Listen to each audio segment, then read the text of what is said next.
Welcome to episode 3 of the Hafu Show. Today we're talking about adulthood, video games, and living on our own. I had to pull up the document. Hold up, thanks for reminding me. I need to, I have to looking at this, I've got this, sorry, I can't think straight tonight. For some reason, the, stream on YouTube is saying that this is episode 1. So, Well, they're lying. let me go ahead and update everything. Keep going for now, though. So, the episode on YouTube for the second one is half of our second episode. So if anyone was listening to now. that. It's fixed. Oh, it's fixed. Yeah, I re-uploaded it. Okay. That works. Because I remember I looked it up and I was like, why? But, okay, so we may have to take that other one down. Yeah. I thought about this morning when I went on, just decided to check the YouTube channel. Okay. So, we got through our wrestling stories in our middle school, and now we go to graduation time frame. It's like Sydney was a year older, so I just graduated high school. We both had wanted to pursue acting, which was something that had always interested us. We acted all through high school. We were the best odd couple, and everyone knew it, but every time we would do the odd couple, it would never be the same, because A, we didn't really want to do it, and B, we didn't memorize all of our lines. We memorized like the first page, and then the other 9 pages were like we had an idea of what was going on. So obviously with acting in high school, we wanted to pursue movie acting. So came a time where I had to move stateside for a few years, and Sydney joined me like 2015. I think it was late 2015. 2015, yeah. It was right after I got my 2-year degree. Yeah, so shortly after 2015, like it was I think September time frame, we came up with this plan where he's gonna come over to Hawaii, live with us, and try and pursue acting. It was more like an extended vacation, I suppose. It did once not 3 months, work out as well as I hoped. yeah. So Just things in Hawaii weren't the best for like hiring, I guess, because temp agencies kind of suck. Yeah, I couldn't get a real job, and it's pretty fucking expensive in Hawaii. Like I remember a bottle of Coke was like what, $3? Something like that. And honestly, just like the stress of living in Hawaii, and I was worried about being able to continue living there. And I remember it was actually screwing me up. I was as bad as it sounds, I was getting addicted to what's called Tylenol and stuff. Like, I remember, the Tylenol, I believe it said only take 2 pills every 8 hours, don't exceed 6. I would actually count down the hours until I could take another one. Because, so there was a weird pain in my tooth. It started after I got fired from my second job over there. Sorry. So, yeah, I had a weird toothache.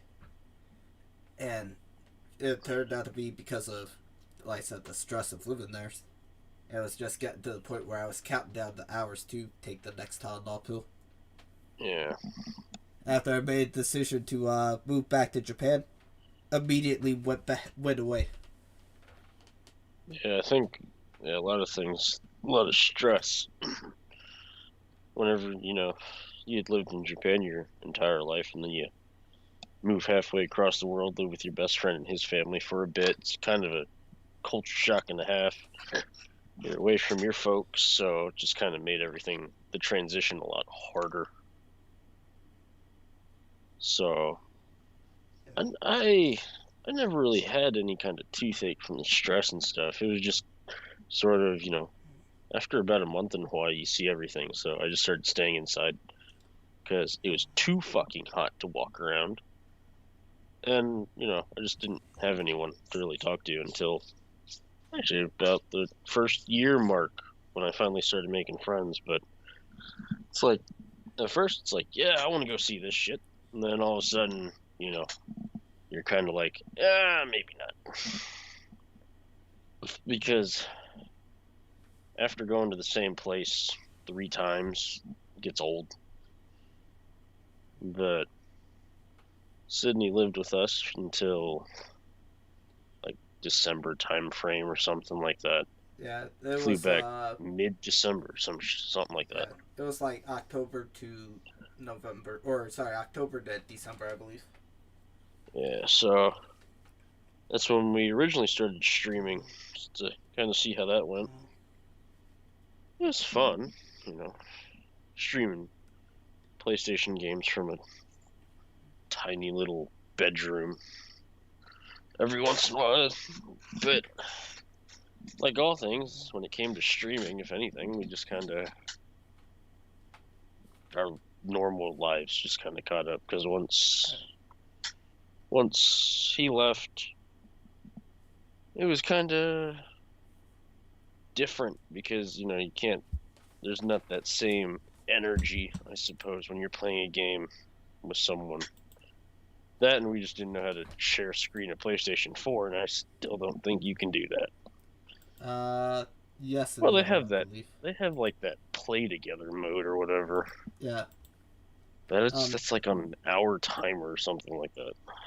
Yeah. And that just kind of defeats the purpose. Yeah. So we fast forward to 2017. I get the opportunity to move back to Japan, just in Tokyo, and I'm 21 at this point. And then I we like how kind you of. said that like you're asking me. I was trying to figure out, I'm like, was I 21 or was I 22? But it was. We were adults now. Sydney had been living on his own for, I think, almost Uh, 2 years you at this said point. 2007, so it would only be 2017. 1 year. 2017, sorry. Yeah, it would only be for a little bit over a year. Yeah.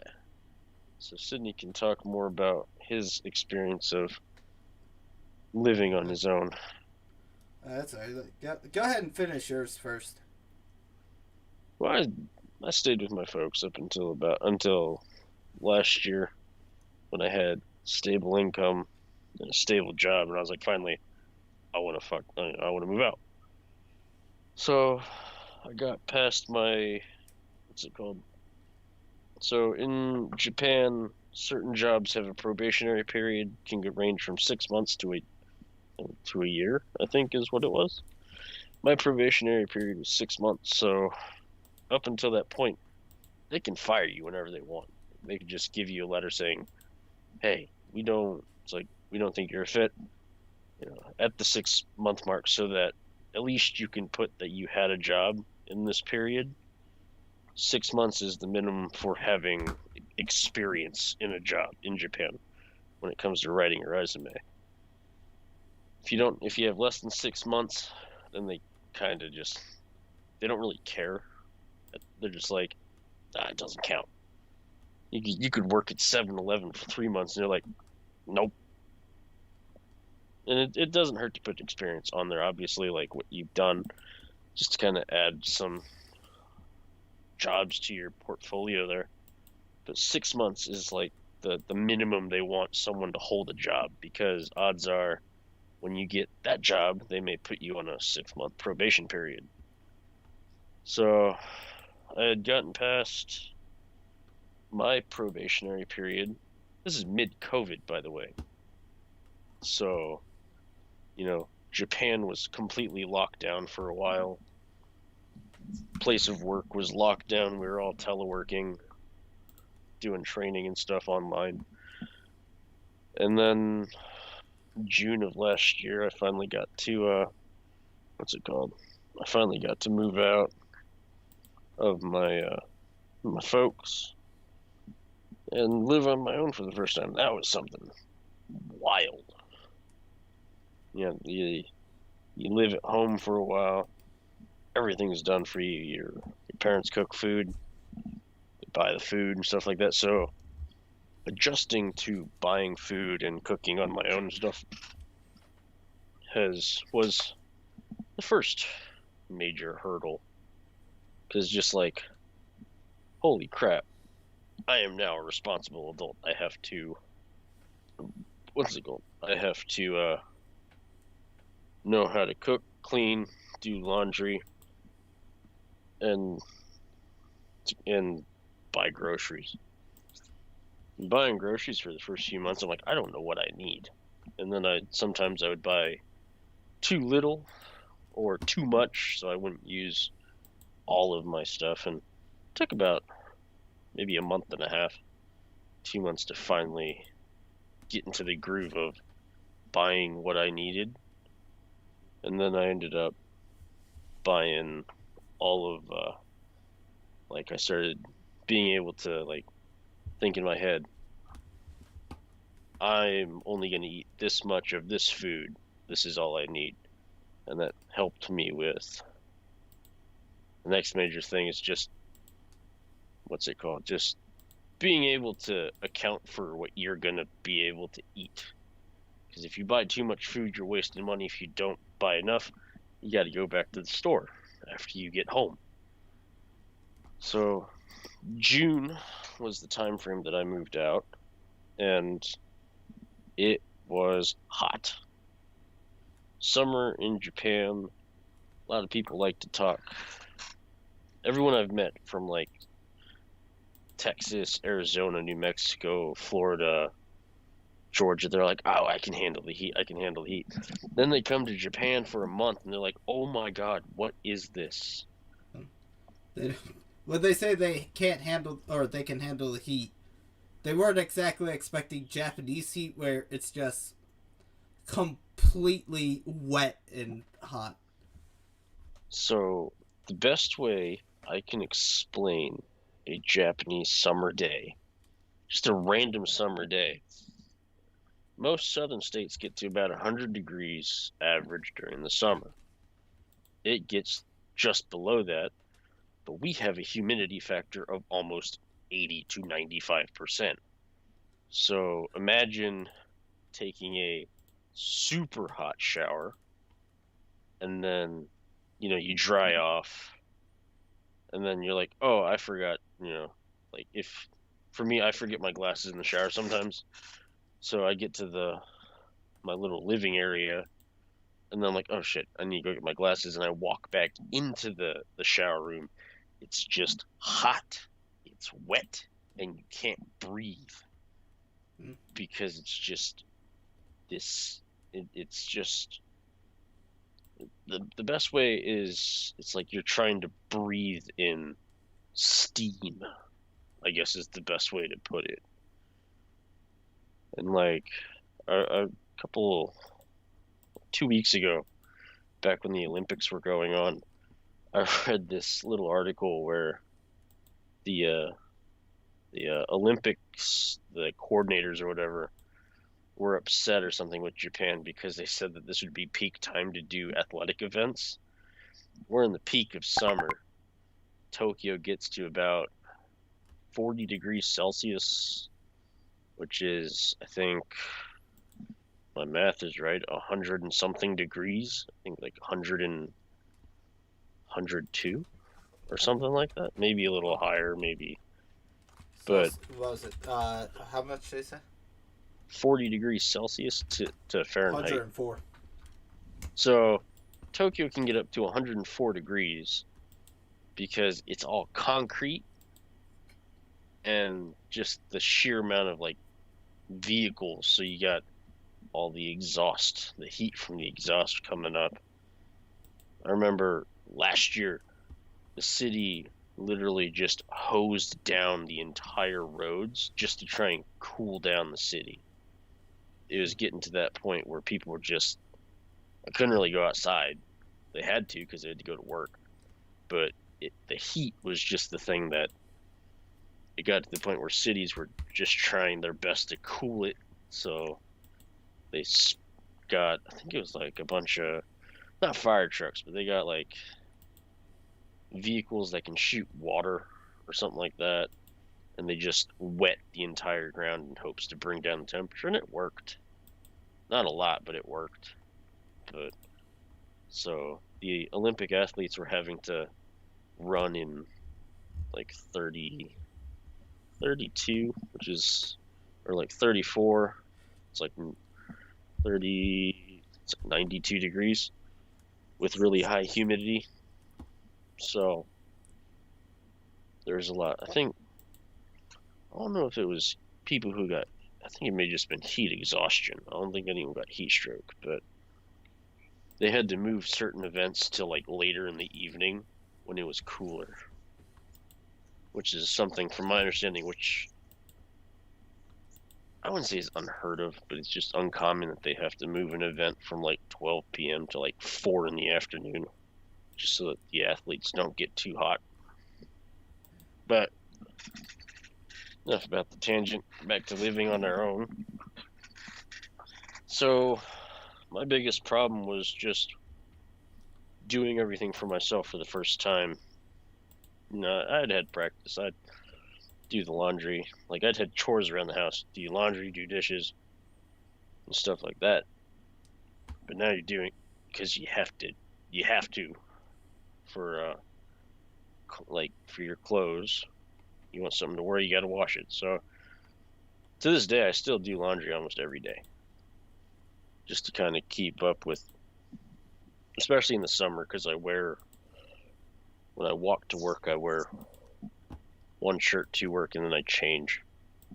Because it's just, I sweat so much, just need to change. So I'm having to do laundry every day or every other day. Like when I coached for a week, every day I had to do laundry. So I guess that was the biggest thing for me. Is just, I was fortunate because my parents only live 30 minutes away. So if I needed help, I can be like, hey, I need help or something like that. And then they'd help me, of course. And so I guess it's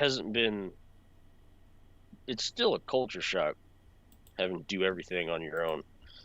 But it's not as hard as like some other people have it, like Sid, where his folks move across the world and he has to be on his own kind of thing. I'll let you take it from there. Fuck. Yeah, when it comes to living on my own, that was, what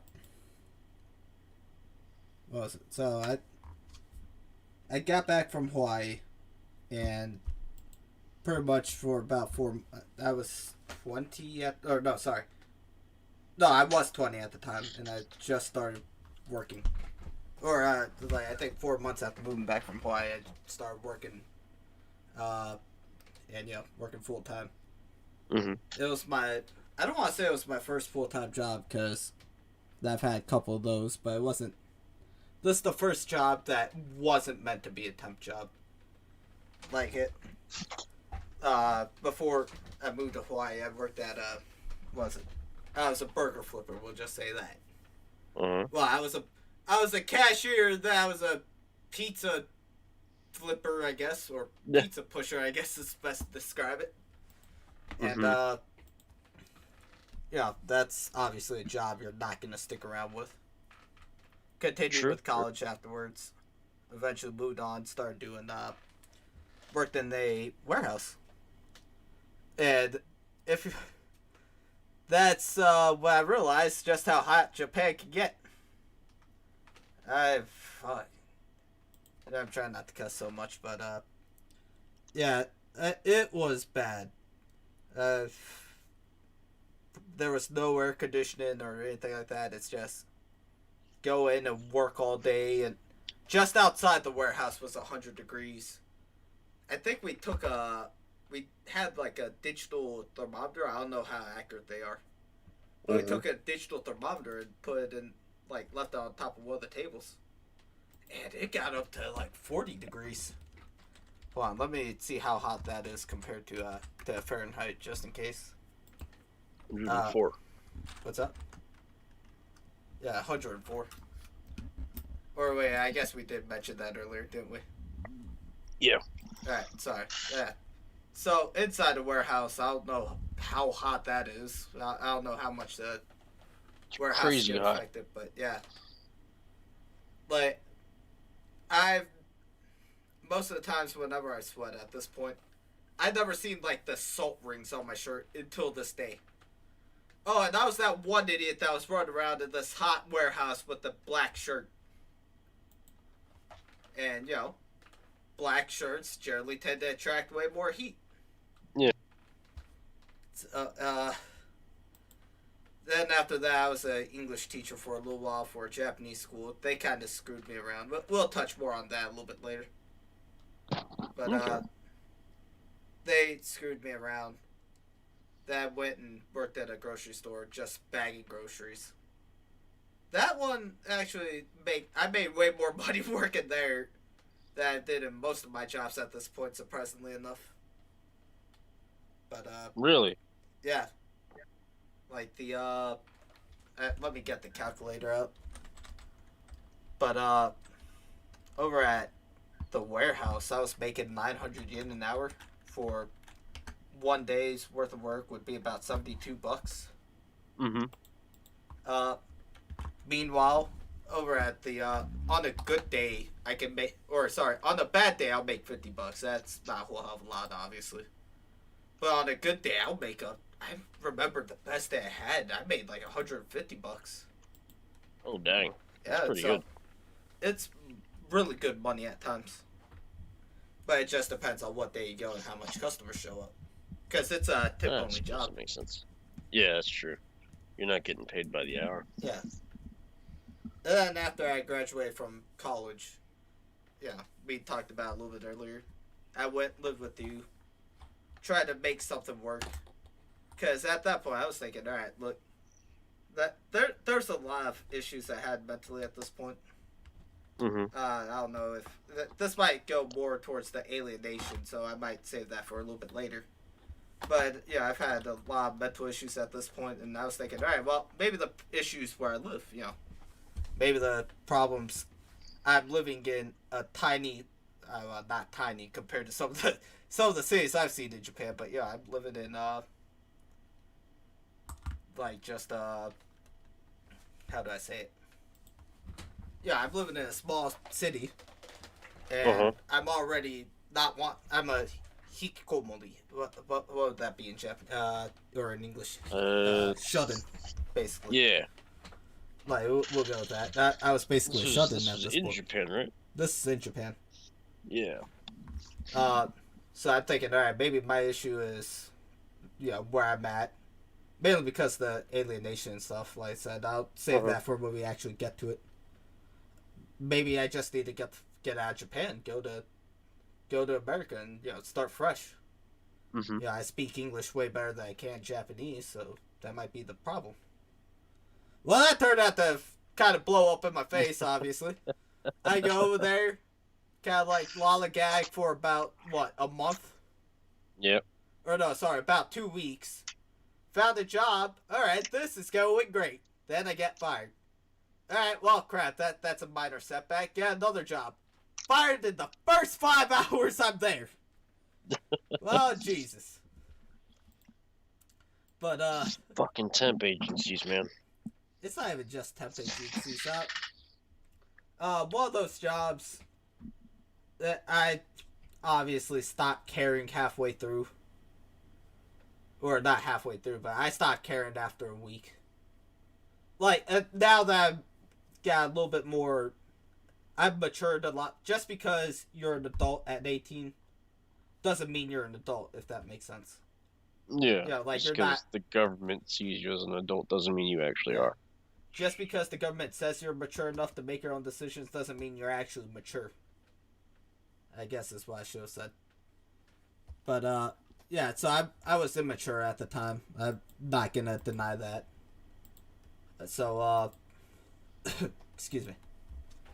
So, yeah, let's go. It was me just being a really crappy employee, I'm not gonna lie, the first time around. Second time around, I was just completely unfit for the job. Like, I'm sure anybody, that's listening to this, podcast will, can probably hear from, I got an amazing voice for radio, obviously. So, I got this kind of voice, and I'm not good at talking to people. Someone heard me talk, interviewed me and everything. It said, well, he sounds like the perfect person to be a telemarketer. The people that are already reviled across America, across every country with the phone anyways.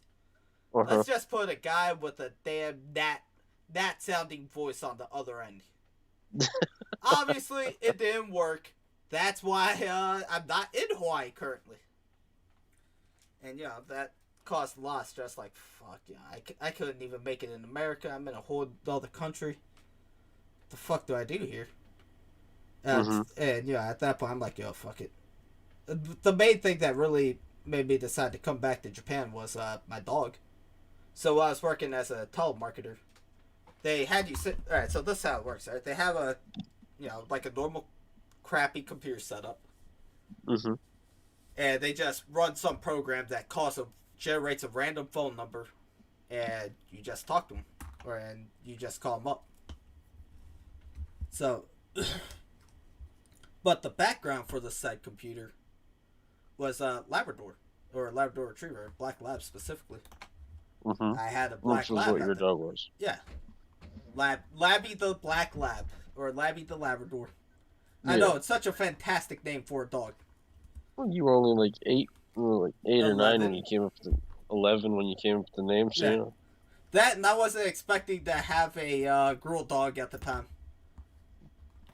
Like, me and my mom were like, all right, we're gonna get a male dog, we're gonna get a guy dog, we're gonna call it Gabe, because there was a show I watched. I don't know the English title for it, but it translates to like a stormy night.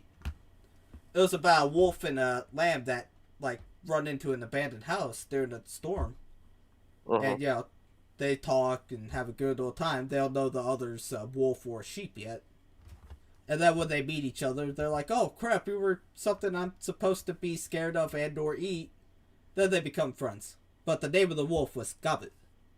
Okay. Which is supposed to be just an onomatopoeia for biting something in Japanese. Yeah. But we were going to name it that. We got to the place, the one male dog we saw was full of energy. Expensive. No, he wasn't expensive. Him and Labby were the same price. Oh, okay. But my mom was worried about the size of him compared to Labby. And on top of that, he was just really energetic. Okay. Obviously, that worked out great because we bought Labby, and she was all timid and shy at the place. Once we got her here, and she marked her territory as it were. She immediately became a ball of energy. Yeah. But she's like, now I'm home. Yeah, this is my home. I'm gonna go nuts. But sorry, that makes me laugh thinking about Labby sometimes. But anyway, so I saw the background was, with Labrador. So anytime when I was at work, I'm like, man, that job was definitely not for a guy like me. So I was like, all right, that. Anytime I feel like giving up, I'm gonna look at this picture of the Labrador here and go from there. Just like, hey, do it for Labby kind of thing. About 4 hours afterwards, they said, Sydney, grab her crap and get the hell out of here and never come back. So I was like, well, maybe that picture of Labby was supposed to be for me to grab my crap and come back to Japan. Yeah, everything does have like everything happens for a reason. Yeah. That's what I wanted to say. And in that situation, it was all right. I couldn't make it work in the States. I decided to come back to Japan, and things worked out way better. Got here, landed, went back to working at the grocery store, bagging stuff. Then afterwards, after about a month or two of that, Mm-hmm. I ended up what's it called, going off and doing the job I still have to this day. Making it's a really cushy job, and I'm making really good money off of it, so it worked out like it should have. And when it comes to living on my own, though, there's nothing really that I really had big issues with. The main one I had was my grandfather. Because you know why. I complain to you about it every time I talk to you most of the times. So my grandfather takes it upon himself to come to pretty much 3 times a week. He'll come to my house and clean the whole place up. I've begged him, don't come over and clean the place up. I can do it on my own. If you want to come, feel free to. Just don't clean my house. Yeah. He does the old Japanese man thing where he just kind of laughs at you and gives you the verbal finger, basically. Yeah. I have called my dad and mom up. Tell him to quit cleaning my house. This is my house. I can clean it. Oh, when I say house, I mean, I got like an actual legit house. So I'm like, please, for the love of God, tell him, don't clean my house. I can take care of it.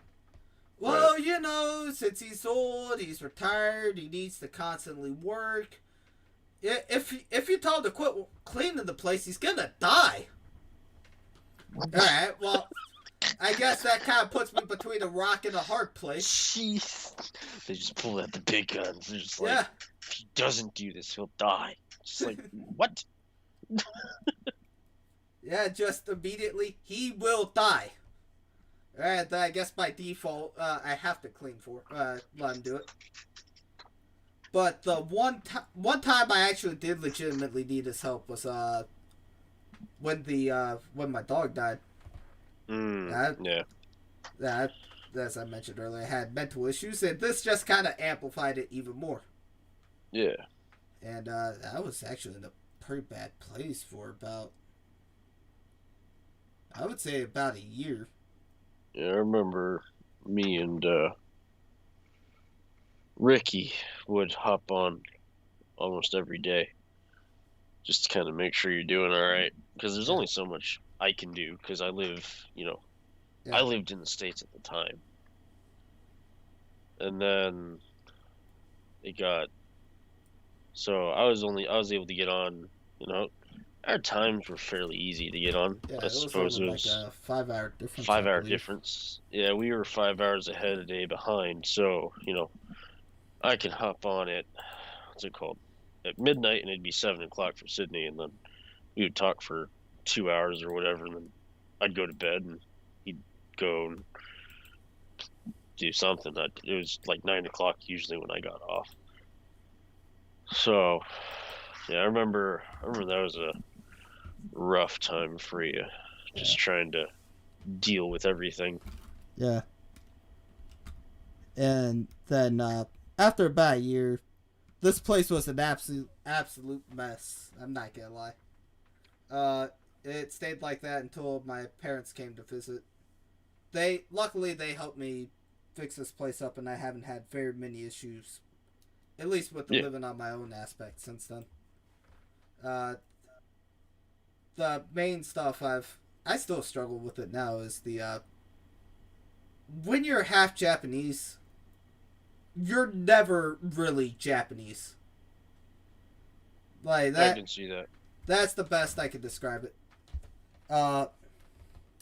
It's not like the States where, you got a bunch of different backgrounds, so no one really cares for the most part. It's like, all right, you're an American now, so therefore you're American. In Japan, if they smell even a sniff or whiff of like a foreign race or a foreign nationality in you, you're not Japanese. Yeah, it's in the culture itself Yeah. that for hundreds of years Japan was xenophobic. So for people who don't know what xenophobia is, it's the fear of outsiders. Yeah. So Japan was closed off for hundreds of years. They They're were stuck isolationists. in they're isolationists, stuck in endless civil wars with each other, fighting for land that there's just not a lot of land, and there's so many different lords fighting for this land. It took one Matthew C. Perry to bust down the gates and introduce Western ideas. Yeah. And that was in like the 1700s or Check this out, 1800s. bitches. We got guns. Yeah. So I forgot which century. Was it the 1800s? I want to say 19th century is when he showed up. Let me So, check first. but when Commodore Perry came up to the shores of Japan and they opened their gates to him, not willingly, by the way, he made them open their gates. It introduced different things to the country: Western weaponry, Western clothing, Western ideology, religion, not Shinto or Buddhist, like Christianity. Hardcore Christianity was introduced. Religions. So did you find out when they came? Yeah, so Matthew C. Perry showed up in 1854. So Japan has only had foreigners for 100 and almost 170 years is how long foreigners have been in Japan. So, whatever. So it's still stuck in like, if you're different, you're treated. If you're different, you're not going to be one with the herd, if that makes sense. Yeah. Now, the culture's getting a lot better with it, and I've always had experiences where people always thought it was cool that I was half. Like I was able to speak English and Japanese. That's what blew people away. But it still doesn't change the fact that you're still more viewed as an American than you would be a Japanese person, despite holding a Japanese passport, saying, I am one of you. They're like, Yeah. It's and Koda, you're one of the lucky ones too. Yeah. I was very fortunate. Yeah. For sure. I got the shit end of the stick. Pretty much, they're even, so when I was in Yoichin, back when I was shoving Jenga blocks up certain orifices,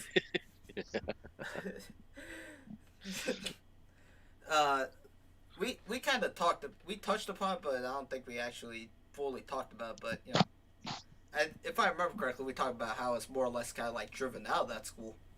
Yeah. They were. We didn't really go into it. I think we were saving it for this episode actually. Okay, so hey, it worked out. Yeah. They were fucking ruthless to me. Like, they picked on me specifically for being Japanese, because I was half. And I don't remember. I remember at one point. I don't remember it playing like this. From what I remember, like my leg was just in a needless amount of pain, and I don't remember what caused it to be like that. Uh-huh. My parents, according to them, because I remember talking to them about it a while back. They were like, "Yeah, you were getting bullied so much, you faked that you broke your leg for a while because you didn't want to go. You were trying to stay away from everybody." And I don't remember it I remember my leg legitimately hurting. According to them, they went ahead and took x-rays and stuff. There was nothing wrong with it. I was completely 100% faking because I didn't want to go. They didn't really understand why until later. The moment I specifically remember, I've been called, what's called, the Wadui Gaijin, which means, the bad foreigner. Bad foreigner. Yeah. Honestly, I ended up taking that for my gimmick, for like my wrestling character now. I call myself the evil half because that's what I got called growing up. So I'm like, all right, you know, fuck it, why don't I just use this and turn it back on you guys? That's why I run around with the chain, and people cheer for me now. Of course, the one time I need people to not like me is the one time people like me. I found the word for how, like, just like that situation where you remember it hurting, but your parents said you were faking it. Yeah. It was probably psychosomatic in nature, so there's so much internal stress within you that it started making you think that you did hurt your leg, or that stress made it so that, you know, you started feeling that pain. Maybe it wasn't there, but you remember it being there, so it could have been onset from like the stress of being bullied and just that wanting to stay away kind of thing. Yeah, that's. I was trying to figure out the word. But it was. Actually, that might be what was going on with my teeth when we were talking about what's it called? Hawaii. That could be it, but I mean, one thing, when people talk about stress, they always talk about the mental factor of your stress. They never talk about how it affects you physically. Yeah. Like people who are in. So I read somewhere, I forgot where, but the average teenager has more, like nowadays, has the same, I guess, like anxiety levels as a mental patient in the 50s. Jesus. This is the norm now. So everyone talks about how stress affects the mind only, and then you've got a bunch of other people who are like, oh, it affects the body, and it does. Like, you know, when people are stressed, they eat more.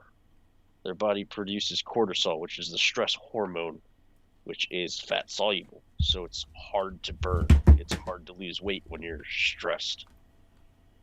And people who work out and are like insanely stressed out always say like, I can't lose weight.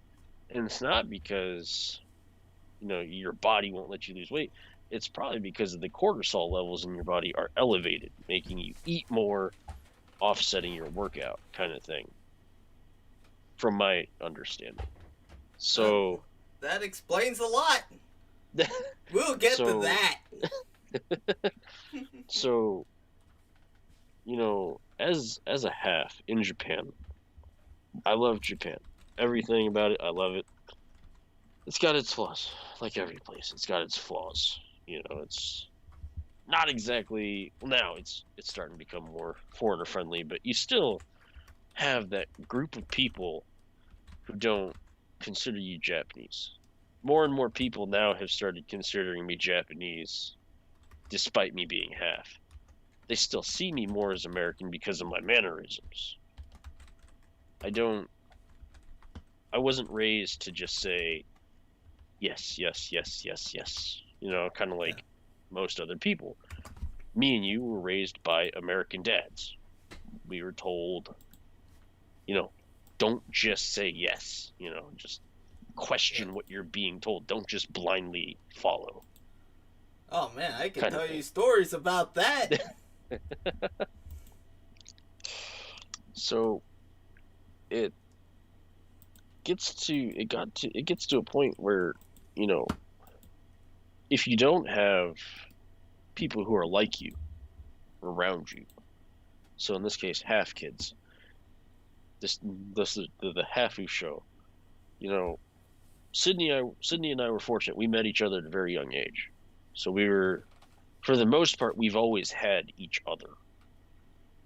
Granted, we've like not much in elementary school, but when I got into 7th grade, that's when we started like always hanging out kind of thing. So we always had each other.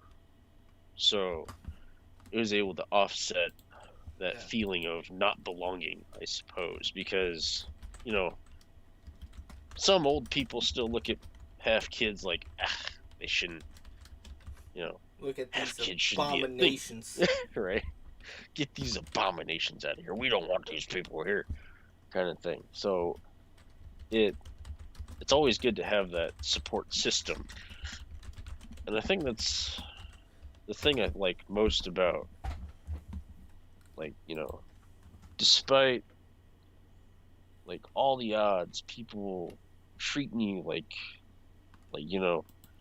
basically treating you like garbage because you're different, and you meet the people who are like you. It's like it opens a door. It's just kind of that perspective of, don't judge a book by its cover, I suppose. Because just because I am half doesn't mean that I am not half Japanese. I am Japanese. So I don't care if you consider me it or not. Inside, I know I'm Japanese. I have more American mannerisms because I will voice my opinion, or try to, when everyone else is just told to bottle it up.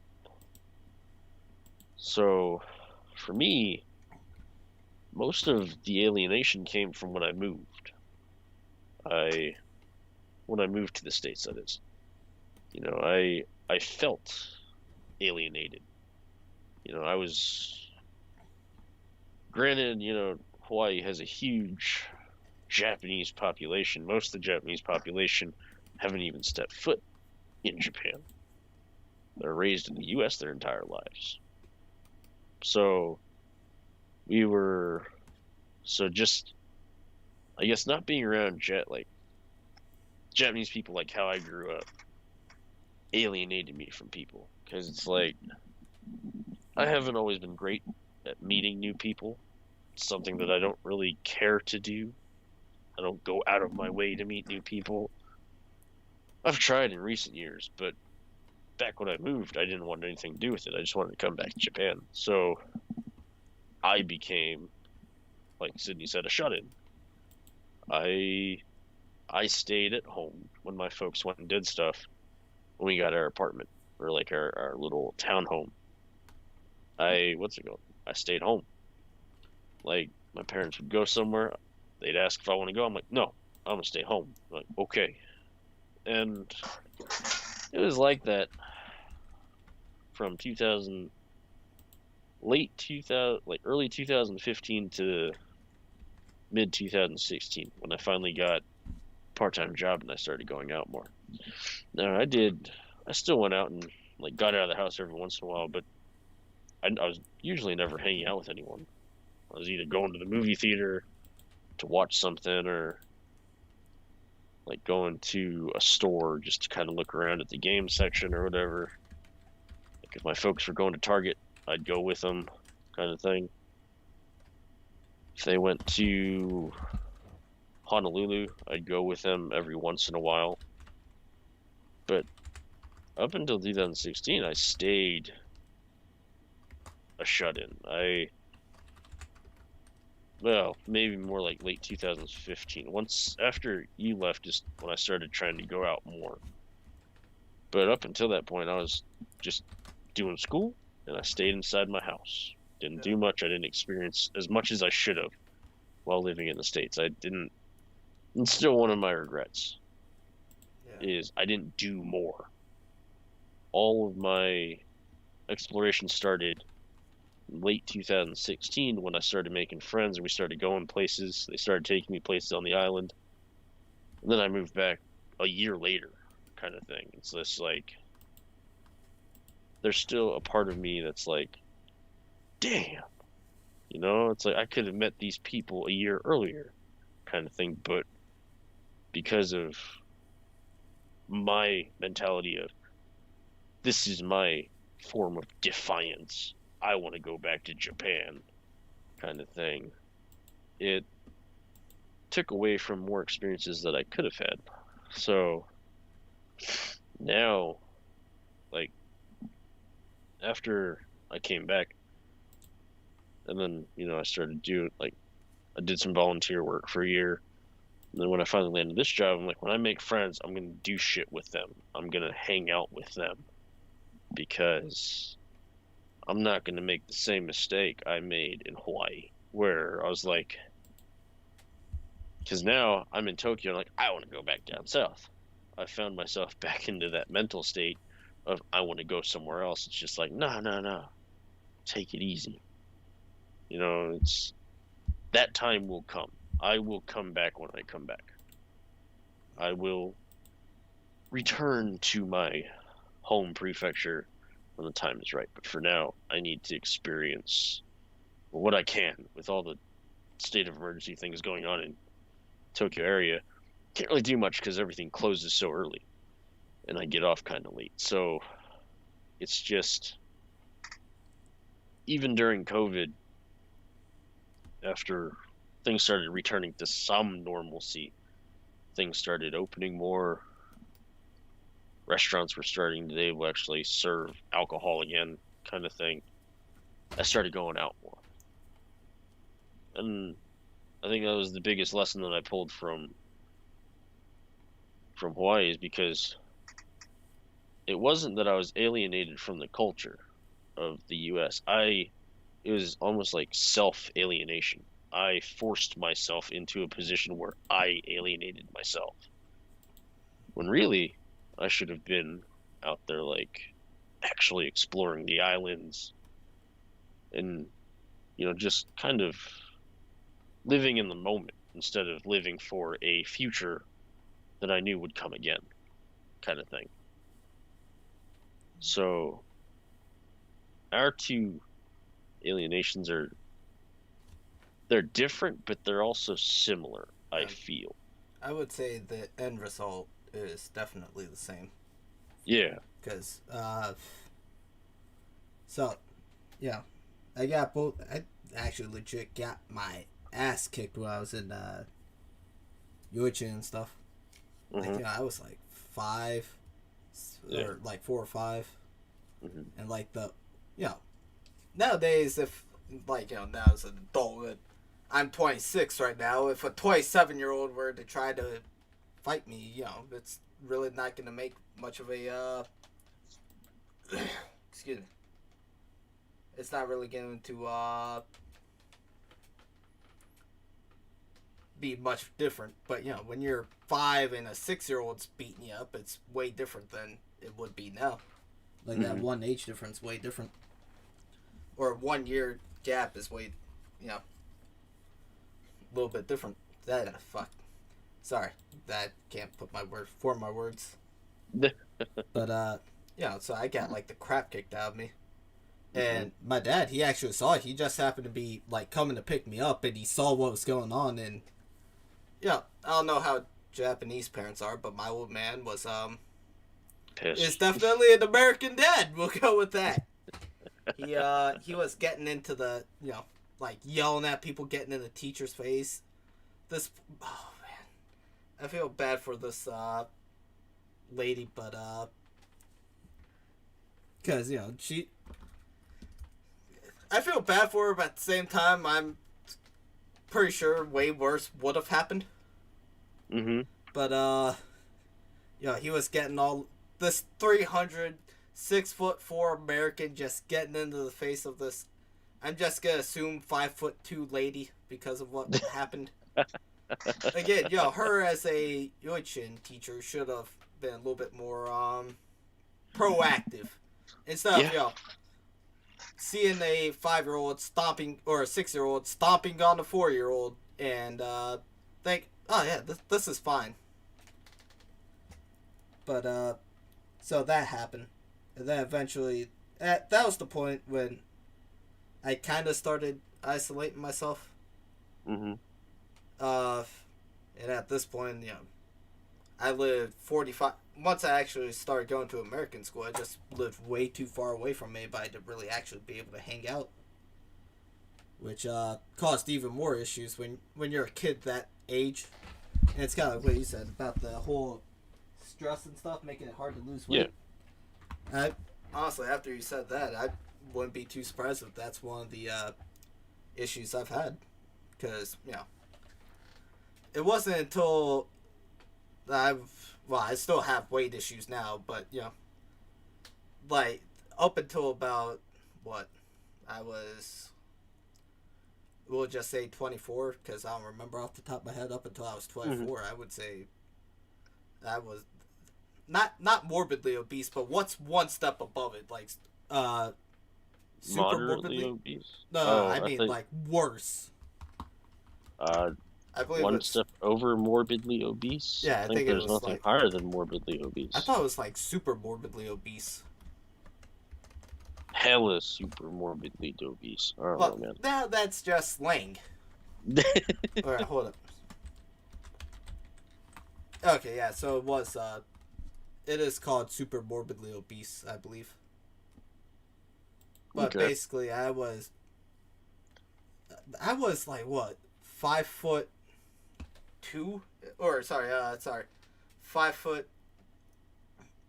At least up until then. Like 5'7", 360 pounds. Yeah. And even in like, here, put it this way, I'm 5'9". Yeah, no, I'm short. I'm a midget, basically. I'm 5'5", dude. Yeah. You think you're a midget, Japanese. I must be hella, like, I'm a hella midget. You're that dude from Game of Thrones compared to me. But, sorry, I wish you didn't say anything. Because I've dated girls that are taller than you. Yeah, man. I'm pretty sure you have. I'm sorry. But, don't worry about it. So, yeah. Here, put it this way. Currently, I'm 5'9", 240 pounds. This is the lightest I've weighed since 5th grade. Nice. That's how much weight issues I've had growing up. And honestly, after you talked about it, thank you, Windows. Thank you for interrupting me to let me know to install latest updates. But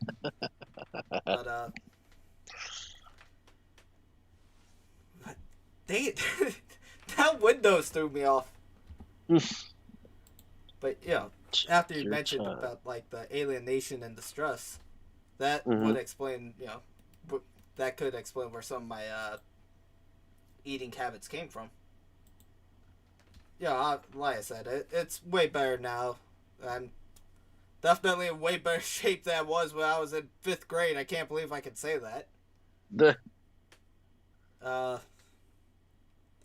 But yeah, all just honestly in my eating habits, we'll just call it that. Didn't necessarily help me out with the said alienation, because I just went from being picked on for being half to getting picked on for being half and fat. So at that point, I'm like, all right, well, screw this. I'm just gonna lock myself up in my room, and because that sounds more appealing for some reason. I would say, and that actually caused the. I would say that was the root of some of the. I don't want to call it anxiety, because I feel like that would be. What's that word?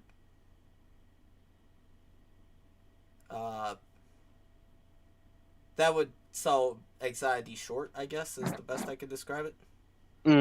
Like, I don't want to be that armchair, oh my god, WebMD says I have depression kind of guy, right? Yeah. I saw, but, that's the best word I can use to describe it, is anxiety. Okay. So, I think that's where most of it stems from, is the fact that, I got picked on for being something I couldn't control as a kid, to getting picked on for something I could control, which was my weight. And now you're being celebrated for And, what you were or what you are. You're being celebrated for the wrestling. Yeah. Wrestling, I can legitimately say, probably, if it wasn't for wrestling, I'd either be dead or I'd be in the hospital bed right now from diabetes, or probably that actually probably would have to put. I try not to. What's that word? I try to be brutally, well, not brutally honest, but I try to be as honest as I can. But honestly, if it wasn't for me getting into pro wrestling and like taking control of my life, I probably would have killed myself. Honestly, Mm. like I said, I'm pretty sure we just got demonetized on YouTube, even though we ain't even monetized in the first place. But like I said, I don't like to sugarcoat like this kind of stuff. Yeah, man. I mean, it's real shit. People go through it all the time. Yeah, And, and that's it's, the reason why I try not to sugarcoat it. I want them to I want to convey my the why. How should I say it? In a situation someone's actually going through the same things I'm going through, I don't want to sugarcoat so they can relate and yeah, maybe if they got questions or anything like that, give them answers. that makes sense. Sure, granted, I'm pretty sure the odds of that are happening are slim to none, but just in case, you never know. Nah, you But never know. But, yeah, you know, if uh, but back to the before we got to the tangent, if it wasn't for wrestling, wrestling got me to actually take control of my life, made me lose 120 pounds, and actually it stopped me from being shut in like I was before I got into wrestling. mhm. Because even after I became an adult, I was still shut in, even though I had what I say earlier, I had a decent job and it was a decent cushy job. I didn't feel like leaving the house because why would I? That's where all the people that kind of screwed with me over the years are. Why the hell would I want to be around them? And then I That's got into true. wrestling, and the kind of people, the thing that people used to pick on me, is now the thing that they made me made them interested in me. I guess best I can Mhm. describe it. They went from like, what the hell is this gaijin doing in Japan to, hey, we want this gaijin to show up because he's a damn gaijin. Yeah, it's kind of like in the last, I want to say 10 years. Like, I mean, Japan's always kind of they've been always respectful. I'll say that. The Yeah. kids, no, not so much. Like, high schoolers are terrible to people who are different. Elementary school, Yochin kids, they all treat people different who are different really bad. They bully them and stuff just for being different. And that's the thing that upsets me most about the culture is that it's so normalized. Yeah. It's like, oh, they're just being kids. Like, no, the fuck they're not. They're being assholes. Like, it's plain and simple. It's like, you know, it's like, what gives you the right to treat me like this kind of thing, Yeah. Just, it's like, what are you better at me at? It's like, I can probably do this better than you.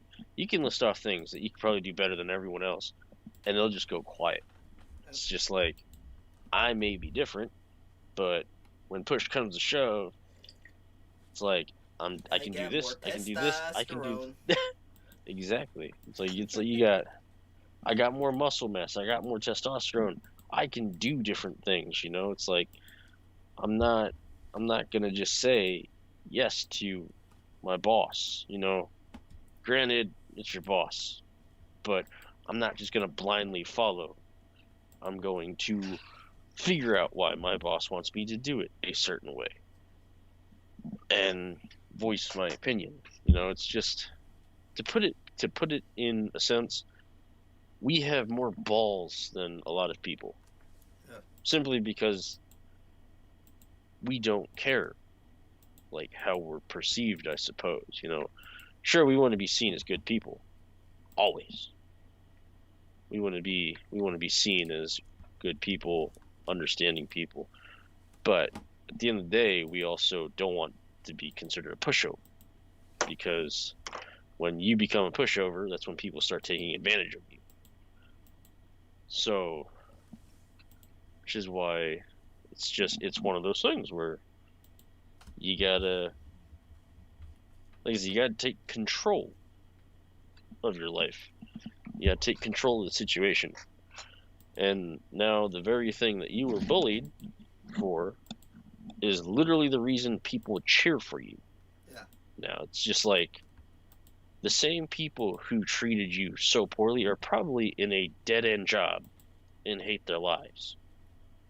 You are, for the most part, I don't want to toot your horn here, but at every wrestling show I've seen you at,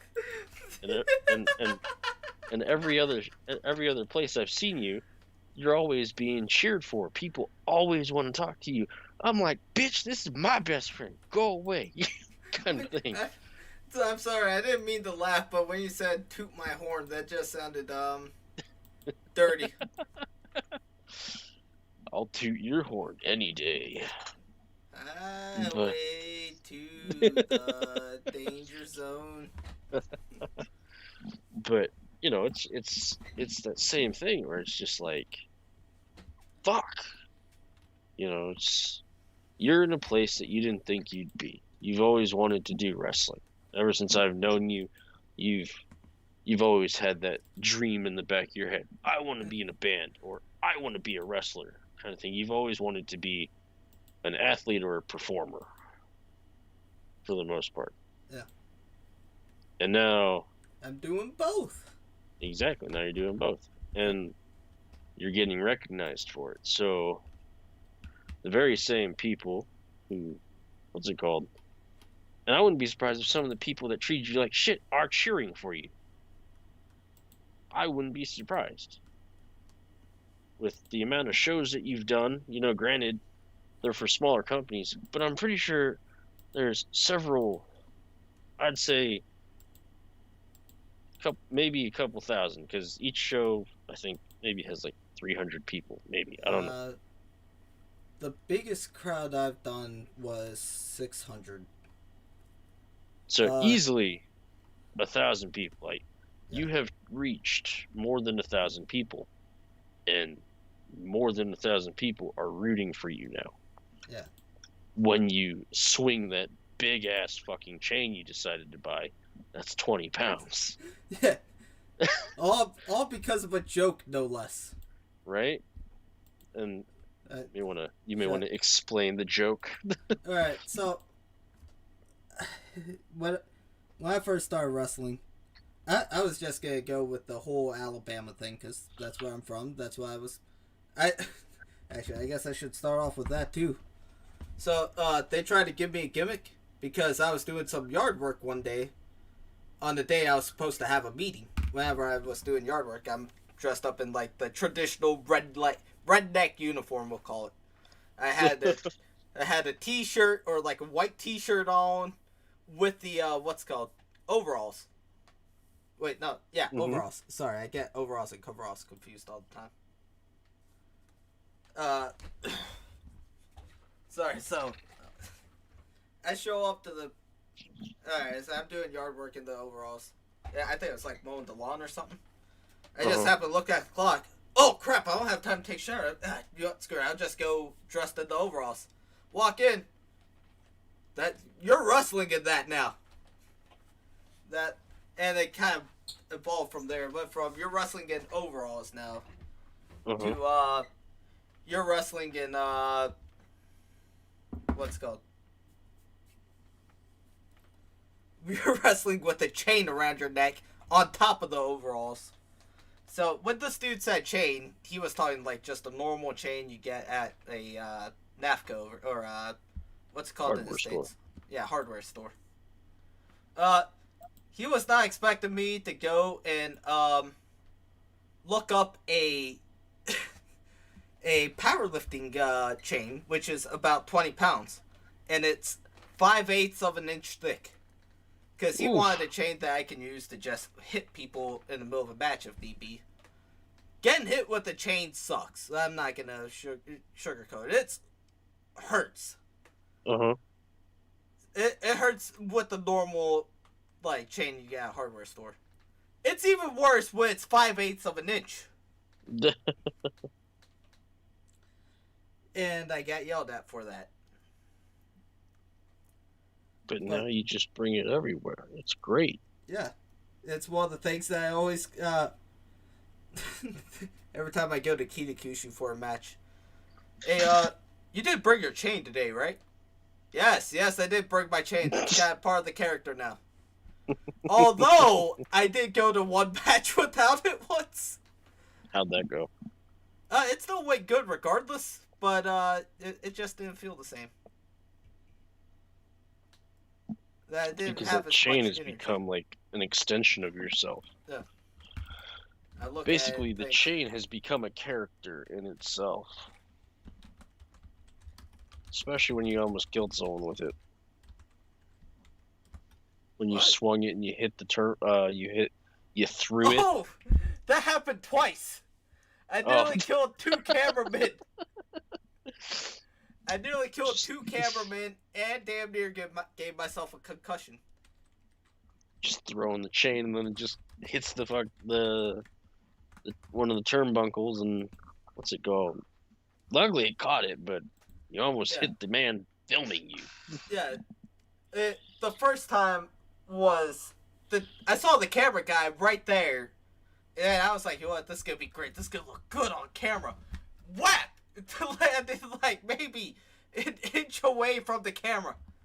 And it wasn't like a like a handy camera, nothing either. No, I'm talking, no kidding, like actual professional on the shoulder camera. Never in my life have I been so. I didn't want to pay for that thing. So it was like thousands of dollars, easy, like no doubt. I figured it would be in the like at least 10,000s. Right? Well, maximum would be 10,000. The second time around, I don't even remember being there. It was just one, luckily, just like a normal picture camera. I guess is the best to describe it. I didn't even know she was there, and I nearly hit her with the chain. It wasn't until I played the video back that I know. So what's that kind of squirring right there? Oh snap! That's Nekoyama. Whoops! I'm sorry. But she did give me most dangerous heel award of the year, so I'm happy. Well, there's that. And then I nearly gave myself a concussion once. Usually whenever I do the spin the chain around during the entrance, or whenever I make my entrance, I kind of spin it so whenever I bring it like up, the chain is coming towards my face. So if I see it like about to hit me or someone else, I can see it coming and I can block it with my arm at the very least. Yeah. And hope to God it don't loop around. Yeah. This time I decided, you know what? I'm gonna make the chain go to the back of my head. I don't know what possessed me to do this. While I'm doing my entrance, I'm spinning it around. All of a sudden, right to the back of the head. All of a sudden, I'm in the middle of the ring. I'm holding a belt. What happened? Ring belt. Oh, right, yeah, I'm wrestling, aren't I? Here's your winner, Cindy Stevens. What? Wait, hold up. I don't even remember the match. Basically just knocked yourself into another realm while like your I went physical to the astral body plane for a little while. Just took you to another dimension.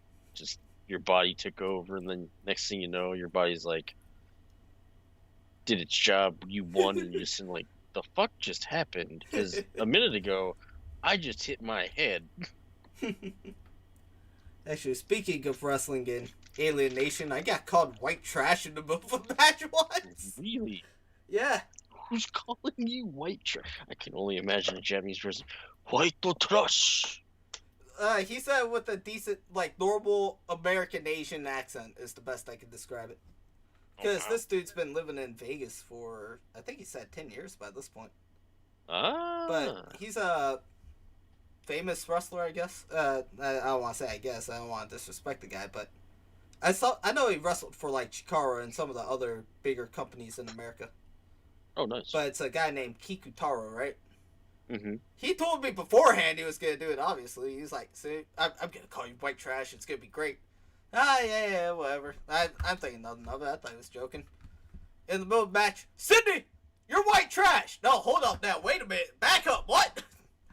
Yo, Yeah. I just looked up Kikutaro. He met Asuka. He met the McMahon's daughter. I forgot her name. Stephanie. Wow. Yeah. So he's a big name. And actually, I think he's close friends with Asuka. I know they did a YouTube video together. That's cool. Yeah. So, hey, at least they got called white trash by an actual famous wrestler. I guess everything has a silver lining. Was he speaking to you in English the entire time? A little bit both. Okay. It was a triple threat match. So it was a little bit, sorry. It was a triple threat match, so we had to talk to the one other guy in English. Or, sorry, in Japanese. That makes sense. But, yeah, you remember when we were supposed to talk about games and stuff in this chat? I was actually going to segue. Right. You know. Well, Kikutaro loves games too, and has a YouTube channel for it. Therefore, video game talk. There we go. There's your segue. Well, suppose I was actually going to go back to Alienation. Oh, okay, alright, good. Because well, honestly, it does make sense. With Alienation comes, you got to do something to pass the time. You can't sleep all day, so can't sleep all day, so you decide to become autistic and play a video game. So, like, I remember whenever I moved to the States, 2014, Destiny had just come out. I didn't play it launch day because I did the dumb thing, and I shipped my PS4 with our home goods, so it didn't get there till like late October. So that sucked. But I think for the first time in like forever, at that point, I had finally found a game that I enjoyed playing a lot, and Destiny was that game. It was the next big thing. It was Bungie's next big FPS looter shooter kind of thing, and it lived up to the potential. Sure, it had a rough launch, unfortunately, but with like the release of all the DLC, it became just a game that I can get lost in for hours. Like, I never got bored of the game. Now I play a game, I can get bored of it pretty quick, which kind of sucks because it shows to me that games have kind of lost their luster over the years, I guess is the best way to put it. Yeah. A game that should be great, and you play it for 2 hours and you're bored. That game, for me and at the time, Destiny was a game I played every night. Whenever we would talk, whenever I'd talk to my clan mates and stuff, when we do raids and just do activities in the game together, Destiny became almost like it was an extension of my social life, because I was playing games from Good. I think you gotta emphasize though. When you say clanmates, you're not talking about the game. You're talking about your legit clanmates. No. You see, Koda, despite him being Japanese, he's a card-carrying member of the clan. He calls it the Cool Kids Club. Alright, but what was I? You fuck. I'm trying to get back to my train of thought here. Shit. Alright. I lost it. You what's it called? Destiny became an extension of your there we go. Thank social you. life. Destiny became an extension of my social life, which is something that For the first time, it felt, I had a game that I could play some with a group of friends.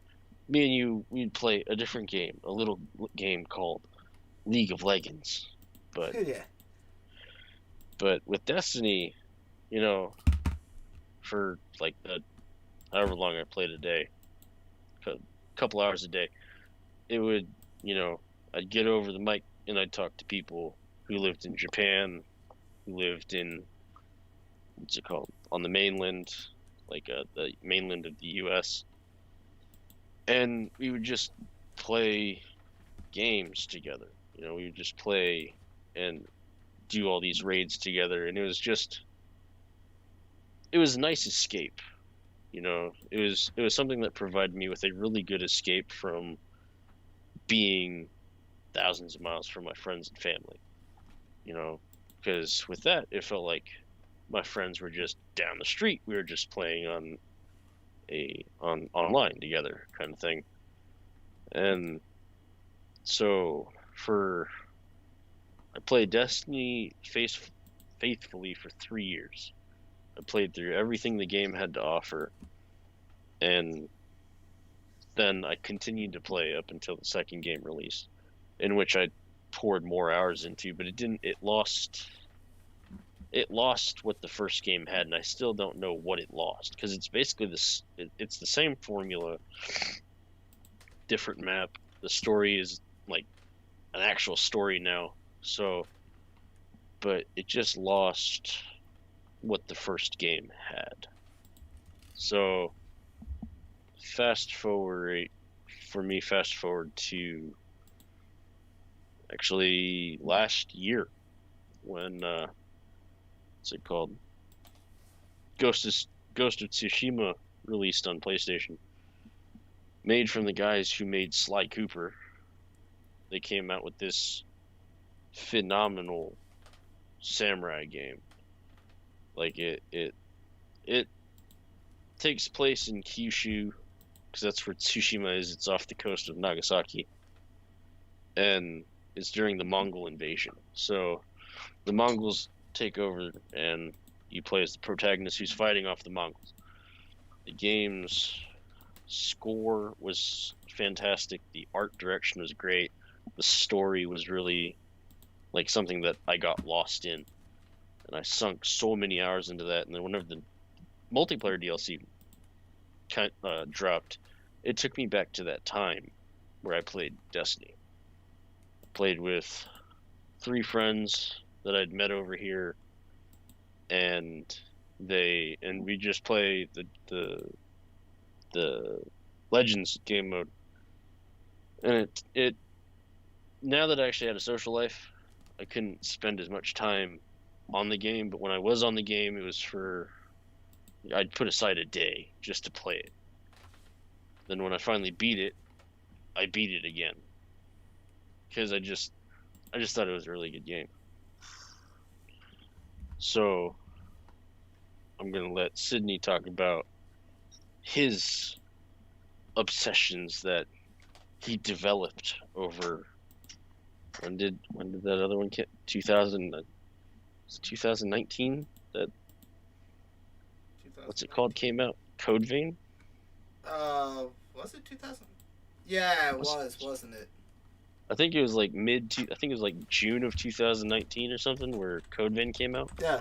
Well, I ain't got a damn novel like you do. It was literally just, oh, this game seems really fun. Let me play it, because it's just anime Dark Souls.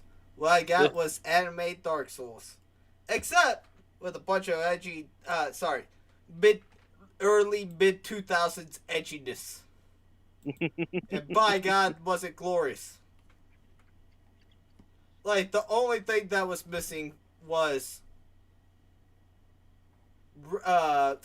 there was no Gact in the background.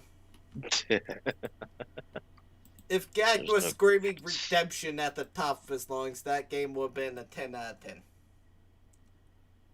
But since it didn't have that, it's not a 10 out of 10. Now, what is a 10 out of 10? Is Neo 2, which is basically anime Dark Souls. But hey, it takes place during the samurai days, where apparently the reason why Oda Nobunaga got backstabbed by Mitsuhide Akachi is because of demons. I kid you not. Pretty much, according to that game, any and all, what's it called, situations that happened during that time is because of demons and I forget the name. I think they're called soul stones. All right. I only played through a little bit of Neo 2. God, I wish I could call you names. I wish I could call you slurs right now. What are you doing? You played through Ghost of Tsushima, but you looked at the gloriousness that is Code Vein and the other one, Neo 2, and thought, no, let me pass on these. I remember back whenever we played League, we started something. This is the dumbest thing you could do in League. So, for those who don't know how League works, is you got 3 lanes. You have a top, a mid, and a bot. What Sydney and I used to do, always messed with people. We would duo top, which is something unheard of. At least at this particular point in time. Yeah, at this point in time, no one else would duo top because everyone believes that, they need a jungler. Yeah, they need a jungler. Whatever purpose a jungler. whatever a jungler, like, whatever purpose they serve, I guess they're required. Yeah. But he would play. The character he played most was Teemo. Yeah, usually Teemo or Kennen. Which are tiny little, like, fur people. That Yordles, Kodai. Yordles, sorry. That shoot shuriken lightning and blow darts with poison and mushrooms. So, and I played one character, Scion. He's not used anymore, from what I know. No one likes to use him anymore because of how he plays now. They kind of ruined him, but I remember, like, one game we were just like, we got into a group, really good group we played for like almost a year with. They're just like, me and Sid were like, we have an idea, guys. And they're like, what's the idea? And they're like, we're gonna duo top. And they're like, that's stupid. I'm like, no. We're gonna see if it works. And luckily these were most like-minded individuals. They're like, screw it, what can happen? What's the worst that can happen? We lose. It's not like we're playing ranked, so what does it matter? Exactly. So we jump duo top, and for the rest of the night, we were winning games. Left and right. One of those games I think I got pentakill out of. Granted, I was playing this Aurelia though, before her big rework. Yeah. So, you got these people just going up to expect one person. All of a sudden, you got 2 guys up top just steamrolling everything, destroying turrets left and right. That I remember one game, they literally abandoned all their lanes just to try and stop us from, going for their inhibitor. Because we had, this is top secret information. We had a maneuver we would do. I'd hide in a bush, and Sydney would use Teemo's passive, which just turns him invisible. And I think you should do. You watch the Bertcast, right? Sometimes, yeah. That you should just call this secret time. It's secret time. Yeah. So I'd be in the bushes because I don't have an invisible passive. Sydney would be just sitting in the middle of a lane, and since his passive was to go invisible until he moved, no one knew. From all they saw, it was a abandoned top lane. So they're starting to go And the minute they pass me and Sydney, we just go at a diagonal pattern. We called it the chopstick maneuver, where you pinch them and you just take them out right there. And that was like in the first 3 minutes of the game. That was the first kill, is because no one suspects two people going top. So no one expects the Spanish Inquisition. But playing with those guys were the best memories I had of playing League. Yeah. Is because we were able to do stupid stuff in the game, and they would just be like, go for it. It worked last time. Let's see if it'll work again. One thing I wish we could have done is all 5 of us go bot. I kind of wish we could have done that. I talked to one of our friends about it a while back. Yeah, I'll say his YouTube name. His name's Scott Melonball. I'm saying his YouTube / Twitch name because he's going. I think he's pro Tekken now, I believe. But anyways, so Scott would. He used to play League obsessively back in the day too, and I'd ask him, yo, what about we try doing this one time? All right, so check this out. We'll go 3 bot, 2 mid, no one up top, and see what happens. Oh yeah, that's a good idea, Sydney. They'll just, everybody else or mid and bot will just hug the turret. Meanwhile, top is just completely overrun because no one is up there. All right, look, if I wanted your logic, Scott, I would have asked. But I miss Scott. Yeah, I miss all those guys. But that's like the most fun memories I had of League. Just doing stupid maneuvers like that. Well, what about Sister Wife? No, I barely play with her. Really? Because she loves you. Only time I played with her was with you. Well, yeah, of course. Twice. Well, one of those times she still loves you because of it. Well, yeah, we helped her get her first pentakill. We didn't do shit. You did that. I thought it was all of us, honestly. I believe I was dead. But, I'd play with her again, but I just don't play League enough to actually sit down and want to learn everything again. I want to play League, but since I live in what could be referred to as bumfuck no, actually, here we'll go with this. Anybody that's watching this, if you played Persona 4, if you remember Inaba, that is exactly where I live. I live in the. I called up the internet company. Hey, I'm trying to play games here. Can I get some fast internet? Yeah, about that. You live in the mountains. No, there's no. This is the fastest you're gonna get. You're lucky to have it. What the fuck is an internet, by the way? Click.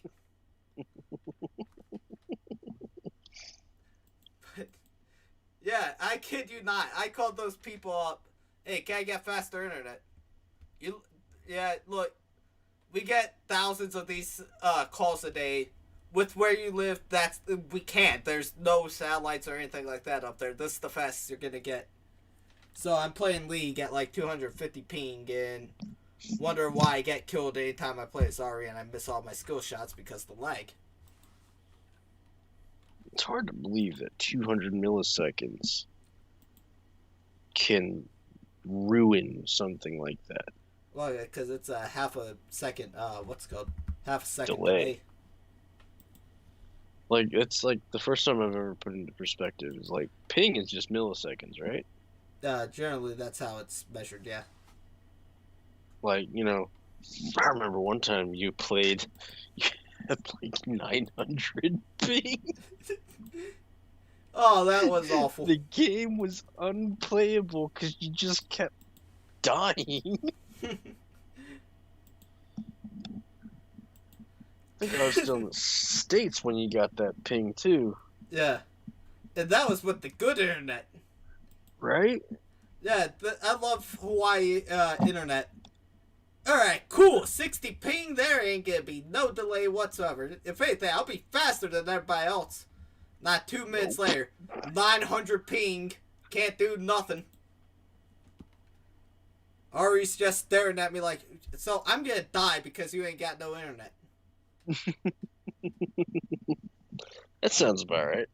I think that's the best way to put it, yeah. But I'm trying to think what other games Since we played. I love wrestling too much, I play a game called TW. But hey, you laugh at that, Koda, but that's how Tony Khan got his job at AEW. The algorithm of TEW says he's doing a good job, therefore the booking of AEW makes total and complete sense. I'm trying to figure out. There's this game coming out. I think it's like Kino and the Secret or something. Kino and the Secret? So, what was it? It's coming out in August. I think it's supposed to come out in a few days. Kina, the Bridge of Spirits. Oh! That one looks really good. Oh, it's coming out in September now. It's delayed again. It looks like a playable Pixar movie. And I'm excited for that. I haven't gotten excited for a Pixar flick in a while. I enjoy most Pixar movies, but... You know what I'm going to enjoy, Koda? Scarlet Nexus, because it's 35% off. Scarlet Nexus is fun. It's like... It's just cool. You just throw cars and stuff at enemies. It's the best. It's all psychokinesis or whatever they call it. Oh, and by the way, we are sponsored by Scarlet Nexus. Go use promo code 50% off. I had a joke in mind earlier today, but of course, once I get to the punchline, I completely fucking lose the punchline. Sitting there like, I don't think we can actually say that. So no, we're not sponsored by that. Put in that promo code and you'll get 150% off. We will pay you for that game, or for you to play that game. But I had a joke for it earlier, but obviously I completely lose it whenever the time for the real thing. You're killing me, Smalls. Yeah, that joke's on you. I never watched that flick. Really, man? I don't even know what flick it is. It's the Sandlot. Oh, alright. Well, I'm glad you said that, because I was completely wrong. What you think it was? I was thinking Goonies or Little Rascals. It's the fucking Sandlot.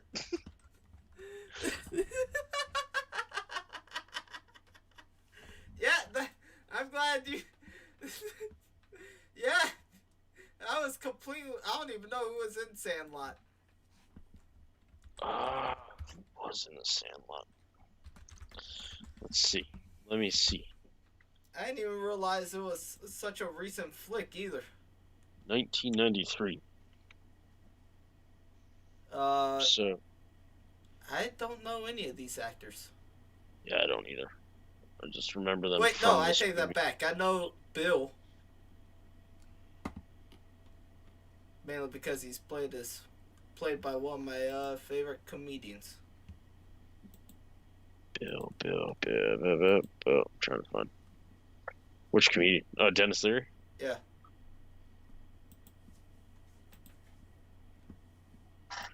But please don't jump on me, Bill Hick fans. Bill Hick. Who's Bill Hick? Bill Hicks. He was a different comedian around the same time who, well, he's dead now, but Dennis Leary got accused of stealing his jokes. Oh dang, that's unfortunate. Yeah.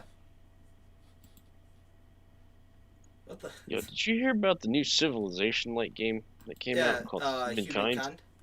Yeah. It looks interesting. I'm curious about, but I don't know much about it. Because everything I've seen, it just looks like Civ, just different art style. Yeah. But that's what makes Civ Civ. That is true. I think Yeah, the I last just Civ realized that I actually enjoyed was 5. 6 was pretty good. I enjoyed 6.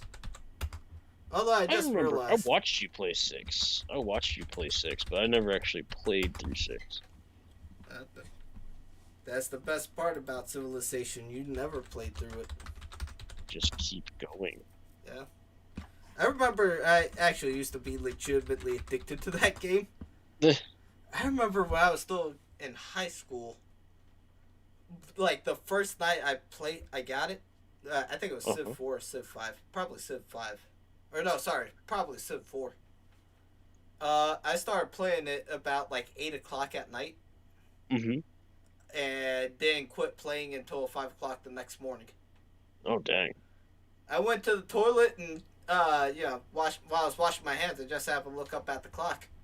Oh, okay, all right. What time is it? Oh, 5 o'clock. Well, that guess I should go to sleep. Whoops. It's been a minute since I've stayed up till 5 o'clock. I've done it a handful of times. I at the point where I'm just like, I'm fucking tired. I just want to go to bed, man. I want But to do that so much, but I can't. On the weekdays, I'm just too busy to really get all the stuff I want to get accomplished. So I have to do it on the weekends where I'm like, all right, I just want to go to sleep. No, stay up until 5 and actually play games, genius. I'm looking forward to what's it called, the new Pathfinder game coming out, Wrath of the Righteous. Yeah. I enjoyed Kingmaker, so I'm curious to see like what they change in this game coming out. From what I've seen, the gameplay is largely the same. Only real thing that's different is you're a crusader now.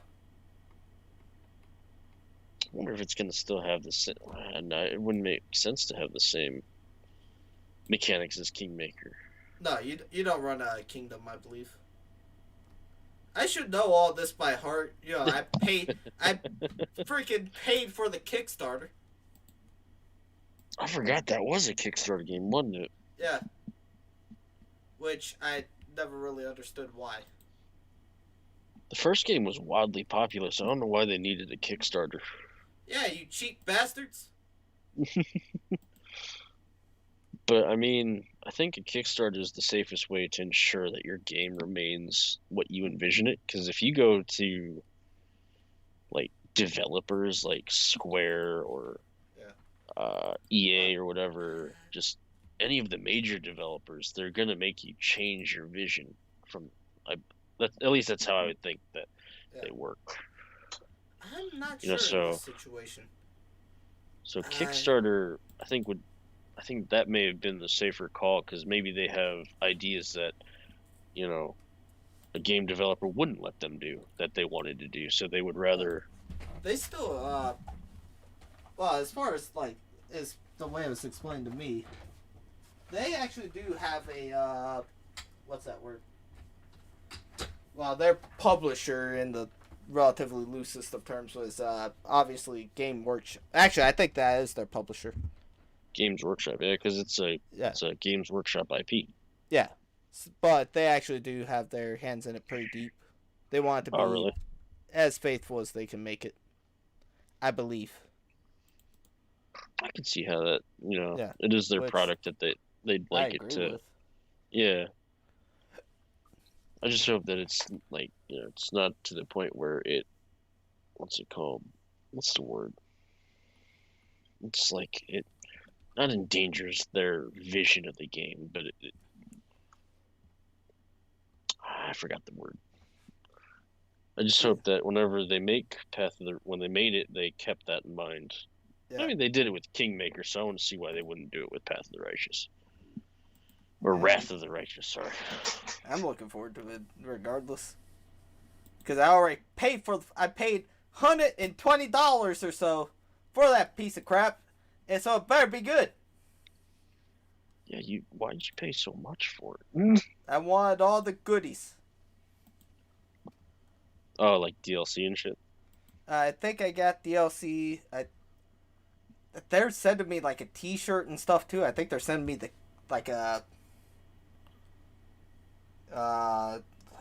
game module as well too, off the top of my head. I forget all the stuff it came with. That's pretty cool. Regardless, it's coming with a bunch of stuff. And a t-shirt.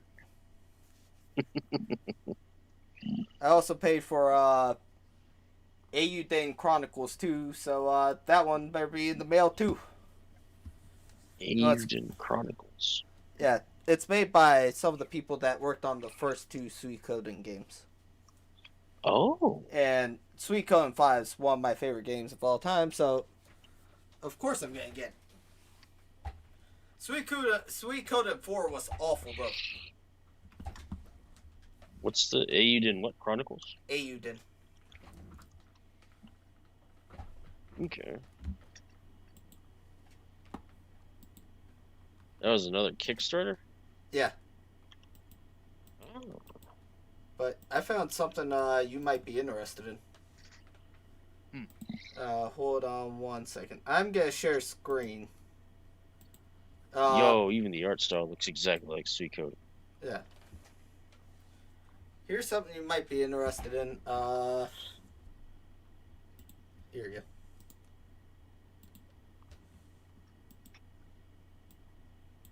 You see it? Yeah. Oh, wow. Yeah. Apparently they're rebooting Saints Row. Saints Row? Yeah. Oops. Oh, that's going to be cool. Yeah. They are going to be doing a live stream on Wednesday, apparently.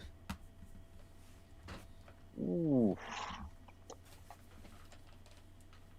I wonder if it's going to be like a new Saints Row game or if it's going to be like a remake. It says rebooting, so I'm assuming it's going to be a new one. That's going to be exciting. Yeah. I'm not gonna lie though, I'm slightly disappointed it's not Agents of Mayhem 2. Who knows? Maybe it could be. Give me both of them. Yeah. Agents of Mayhem was a super underrated game. Yeah. When it came out. I can see why people complained about it, but yeah. I enjoyed it. I'll even admit when it first came out, I didn't like it. Oh, really? I had to let it grow on me, but once it grew on me, it was great. Love it. Especially playing as Oni and Johnny Gat. Yeah. Who would have thought the Japanese guy would like playing as the Yakuza guy? I also like how when we were first talking about games and stuff, you mentioned all the American games. Meanwhile, I'm over there. Yeah, I really like Code Vein.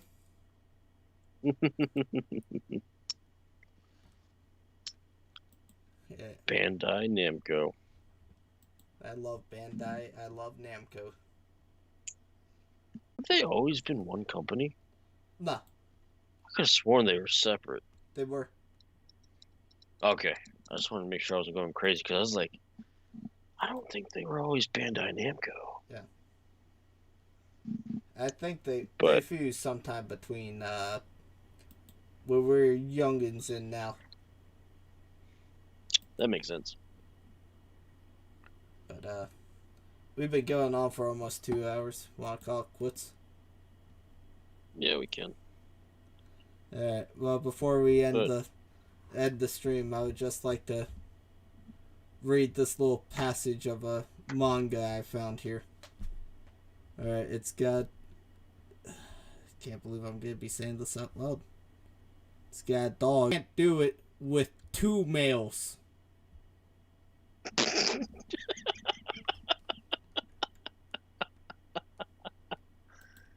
Oh man. That's a good point then. And the name of the picture is just homophobic dog. Just like all the people below it. Just like the straight faces and stuff. Yeah. Alright, well, on that lovely note. Wait, do I want to know what happens? No, you don't. They're dogs. Yeah, but it's 2 male dogs. I don't know how. Hey, man, you can do that at your own risk. I'm kidding. All right, let me. Oh, I'm curious just if it starts off like that.